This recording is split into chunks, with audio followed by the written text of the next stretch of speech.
I want to start with distinguishing between climate change and climate justice, as I know you make this distinction in your research. Why do you make this distinction? How do you define these terms?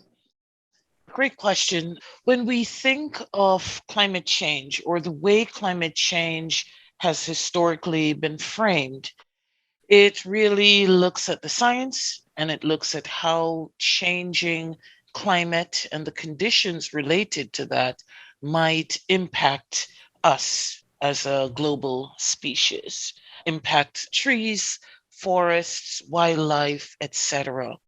What climate change didn't do very well or at all was to understand disproportionality.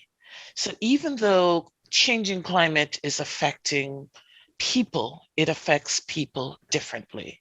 And so if we take the US, for instance, there are disproportionate impacts on Native people in Alaska, Native communities along the Pacific Northwest coast, along California.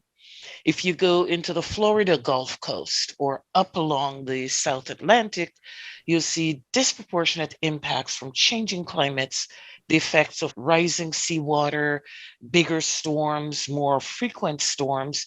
You see those disproportionately along the East Coast and the Gulf Coast, affecting Black people in very negative ways, disproportionately to how it affects, for instance, higher income whites.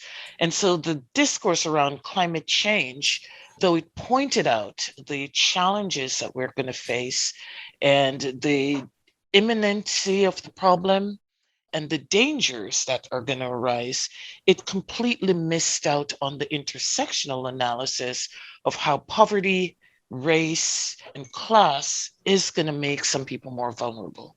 If we look internationally, we see some of the same things. Yes, there's sea level rise in Europe, but if you look at what's happening in Africa, in Southeast Asia, in island nations, you're seeing much more significant impact being meted out on brown communities, Black communities, poor, low income communities than they are on some of the upper income communities where people can afford to leave. They can afford to beat the storm. They can fly out. They can get in their jets. They can get in their yachts. They can leave spaces. They can migrate to other countries. And you see those effects being very different. So climate justice was a corrective to say climate matters. It matters in a huge way, but that justice, equity, peace has to be a part of the analysis for us to understand just how more dangerous what we're talking about is and how much more life threatening it is for some people than others.